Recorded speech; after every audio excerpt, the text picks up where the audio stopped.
আমি IELTS 7 পাইছি overall. আমি এক্সামে মক দিয়েছি 3টা প্যাট্রোনাস এডুকেশন থেকেই। আমি যেটা করেছি, আমি ইউটিউবে কিছু পেজ ফলো করেছি like IELTS advantage and all. তো আমি ওখান থেকে কিছু ডিটেলস নিয়েছিলাম যে কীভাবে স্ট্রাকচারটা ফলো করা লাগে। অ্যান্ড দেন আমি নিজেই প্র্যাকটিস করছি, লাইক আমি কনস্ট্যান্ট ছিলাম আর কি। লাস্ট 1 মাস আমি অনেক প্র্যাকটিস করছি। আর আমার পার্টনার ছিল একটা স্পিকিংয়ের জন্য, সো ওর সাথে আমার স্পিকিং ডেলি রাতে প্র্যাকটিস হতো।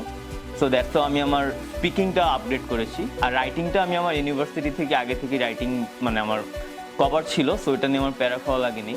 আর রিডিং আর হচ্ছে লিসেনিংটা আপনি কনস্ট্যান্ট থাকলে আশা করি 7-এর উপরে নিজেই গেইন করতে পারবেন। আর লিসেনিংটার টাইমে একটা ক্লু দিব, সেটা হচ্ছে যত বেশি কনসেন্ট্রেশন রাখা যায় সেটা রাখবেন, তাহলে আই থিঙ্ক আপনার ডিজায়ার্ড মার্ক আপনি পাবেন।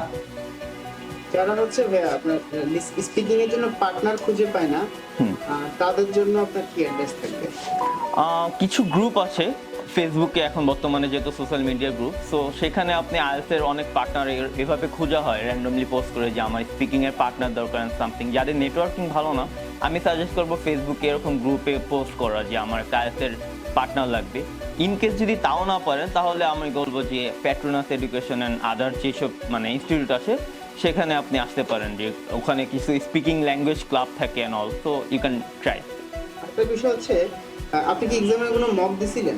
হ্যাঁ, আমি এক্সামে মক দিয়েছি 3টা প্যাট্রোনাস এডুকেশন থেকেই। এখানে আমার এক্সাম সেন্টার ছিল, সো আমি অ্যাকচুয়ালি এখানে মক দিয়ে মোটামুটি নিয়ার টু আইডিবি আমি পেয়েছি আর কি সার্ভিসটা। সো এখানে মক দিলে আমি মনে করি আর কি এক্সামের আগে মক দেওয়াটা খুব ভালো। তো আপনি মানে যে নার্ভাসনেসটা থাকে এক্সামের আগে, সেটা অনেকটা কেটে যায়। মক দেওয়ার পরে রিয়েল টেস্টে আপনি যে মক দিছেন, এতে কি আপনার কোনো চেঞ্জেস বা কোনো হয়েছে কিনা?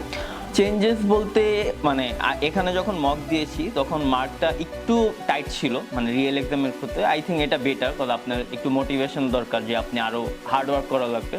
এভাবে এক্সপিরিয়েন্স অলমোস্ট সেমই ছিল। আমি যেটা মানে পেয়েছি, সেম রুমে আমি স্পিকিং আর মক টেস্টের এক্সাম দিয়েছি, so it was almost same. So আপনি এখানে মক দিতে পারেন।